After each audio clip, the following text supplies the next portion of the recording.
ไม่ใช่ค่ะยานางทุกคน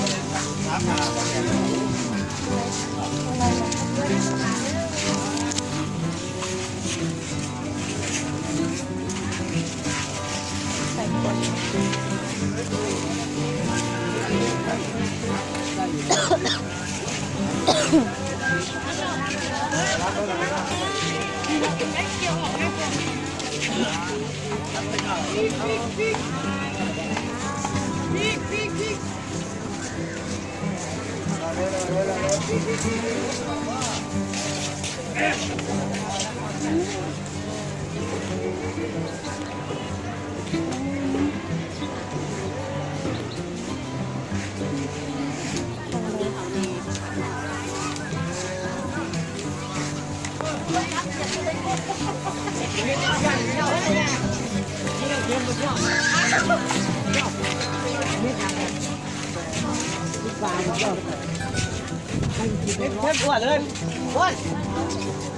เพิ่มเท่าไหร่นี่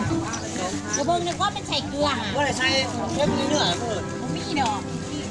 ป้าแซงแม่งเลย ตามข้างในใส่ แซงเพื่อจับปลาแน่นอนเลยป้าเห็นปะเนี่ย คันจะให้แล้วไปให้ในตรงของเมืองชลบุรีปลาหัวตื้อนะยังจะบ่นนานตรงกันเลยถ้าลุงก็ทำแล้วน้องก็จะนั่งโตมาป้ายังเทียมในไปถามลุงก็ทำจ้ะ เยียนตัวใหญ่มากบ่อพยาบ่กินกับกิน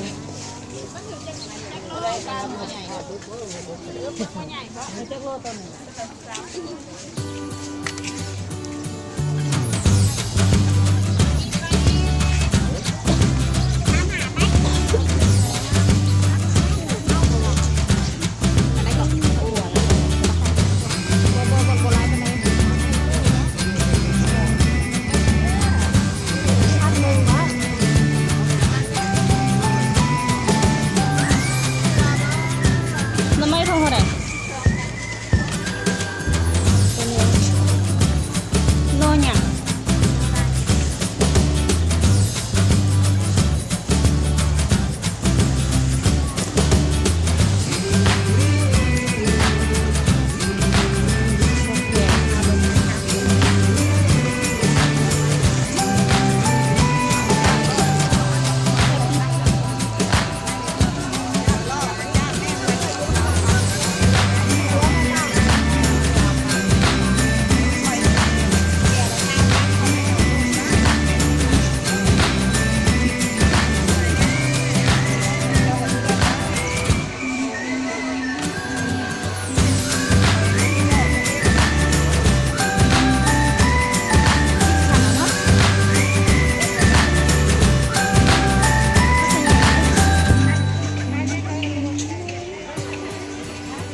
สาว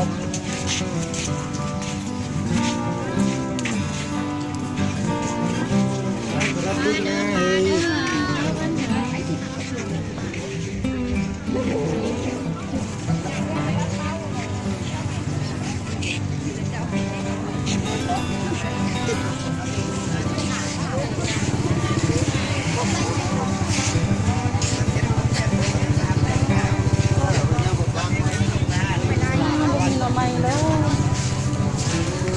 แต่ละแฟนหน่อไม้บักกะลายบ่มีเลย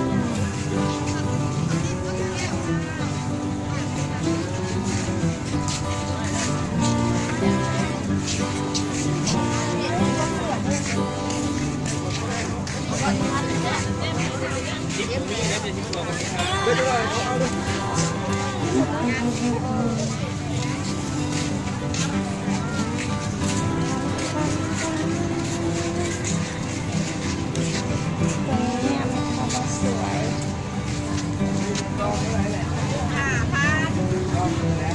ว้าวมากเลย